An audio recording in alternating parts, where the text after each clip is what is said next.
taking videos. Now I'm really messing it up.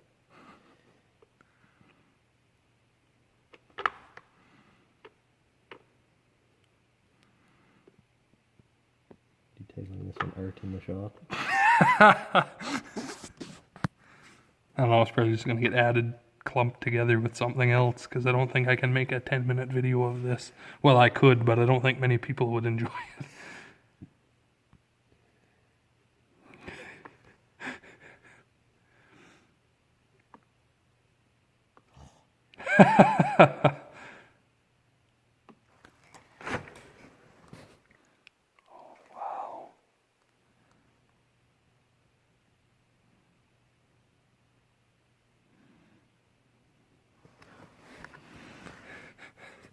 The M's are hard, eh?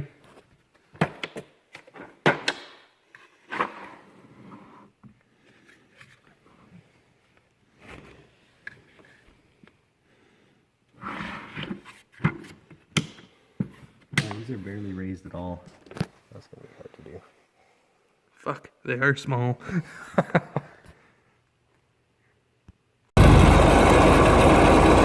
Hey guys, how's she going today? Well, I'm very slowly moving the snowblower up to put it in the shop so we can get the hitch on the back of the 5020 here for it. The homemade 3-point hitch drawbar setup that Grandpa made years and years and years ago for it. So it's cold out here today. Fuck, she's probably, I don't know what it would be. What's like 14 for the Americans, or like minus 10 for us, but it's windy, so it's a fair bit cooler than what it says it is. But anyway, the 895 got kicked out because it doesn't need to sit in there and look pretty, so it can sit outside and wait till the stickers come. And yeah, that's what's happening right now anyways. So I am gonna get this moved up into the shop and get the hitch and everything, and I'll talk to you guys here in a little bit. Alright, it's a couple days later because I let everything thaw out because I don't like working in a shop and still freezing my hands. So anyway, first step, gotta get the drawbar and everything off. There's 4 big bolts here on the back side of this. I've got them loose and one out already, but take them off, and that sits on dowels. I'm not going to take it right out yet because I got to go underneath and push out the pin for the hitch underneath. So when I get that apart, you just take the floor jack and you hold this thing up and give it a couple good smacks with the hammer, and it comes right off. So I'll talk to you here in a few minutes.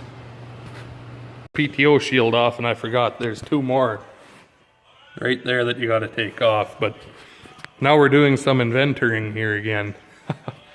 I'm working on changing the that leaky slut there. Fucking mess that it makes. But we're gonna make the blade have a hydraulic angle on it instead of the manual angle. So that'll be alright when you're changing your angle of the blade all the time when you're moving dirt or snow or whatever, instead of get off and dick around and try to push it over and it's all plugged up with snow and ice and you got to hit it with a hammer. And that's the old cylinder off the scraper there too. One had blown apart, and we took a couple off that Flexicoil air seeder, and Dad put them on there, that one that we've got for parts. So anyway, I'll talk to you again here when we get a little bit more of this project on the roll here.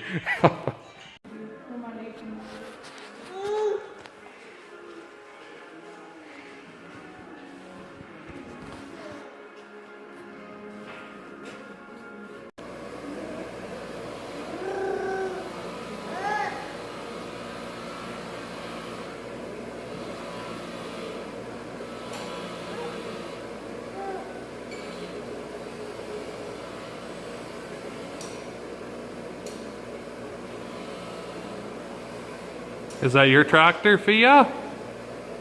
Are you gonna take it? Yeah? Are you gonna go harrowing in the spring?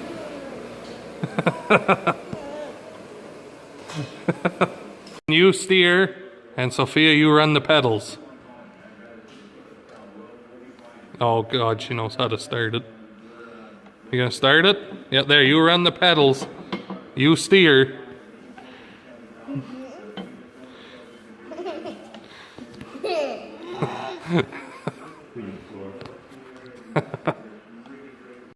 Well, it's many hours later now. Spent all day getting some hoses made and picking up iron for the project on the blade there, but anyway, I got the hitch done with Amanda's help here. I figure I'll show you guys how it all goes on. So, here, you remember the drawbar? How it was bolted on there?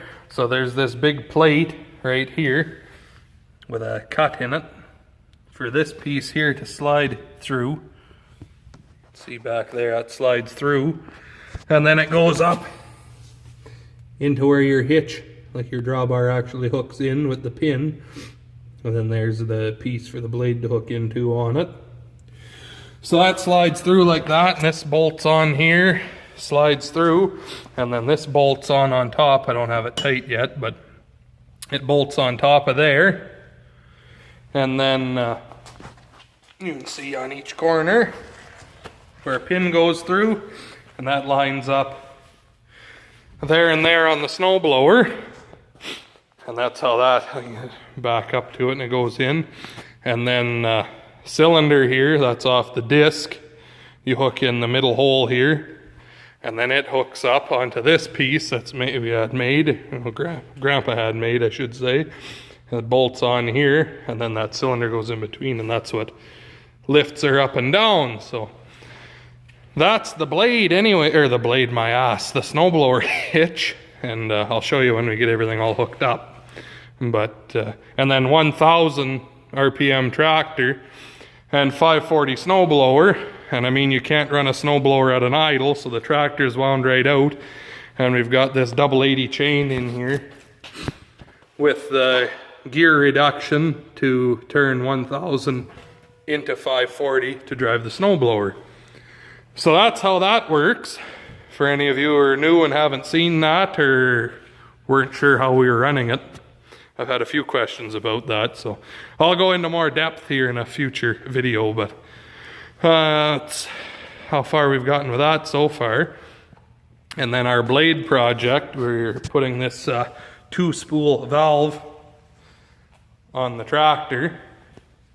It's cooling off right now. Dad welded that, and it's going to go up here on the platform by the seat. And then our loader for pressure runs off of here, so we're going to tie the blade into that, because right now it's got these hoses and it uses one of the 2 hydraulics. But the snowblower needs 2 hydraulics for up and down and left and right, and the blade needs 1 for up and down and soon to be left or straight, or right or straight, like for the angle. So instead of having to switch hydraulics back and forth, back and forth, back and forth, the snowblower can use those 2, and then this will supply that 2-spool valve, which will supply the blade. And then it'll be like having 4 hydraulics that way, basically. And for return, like on the 4020, Dad's got it set up so that it returns, it dumps into the transmission down by the hydraulic filter back there, but this is made different on this tractor than it, so you can't do that. And I'm not about to start drilling holes in the transmission and tapping it and blah blah, fuck that, no. So we made this instead, threads on to the normal fill right there, and then the return is going to be on a quick coupler into that, and it'll just dump back in the transmission.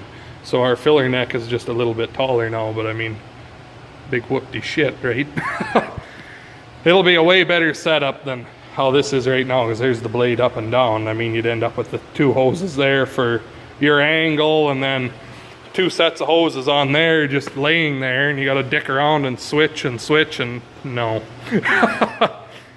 Anyway, that's where we're at so far. And tomorrow we're trying to get that valve switched out. I got the lights working on the back of the tractor again. The switch was burnt, it had a broke wire. And then I got my flasher light working again because I was down to just one.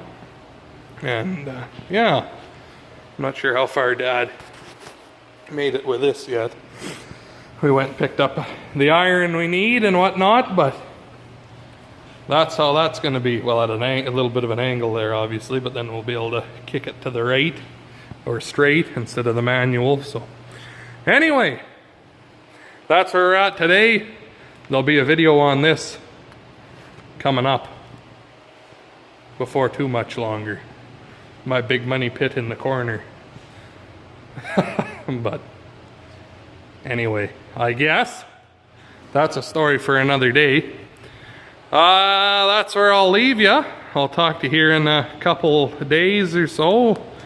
I got some wheat to haul on Monday coming up, but hopefully we've got this done by then. But if not, it'll still be here when I get back. So anyway, hit the like button, subscribe for more, and we'll talk to all you guys in the next one.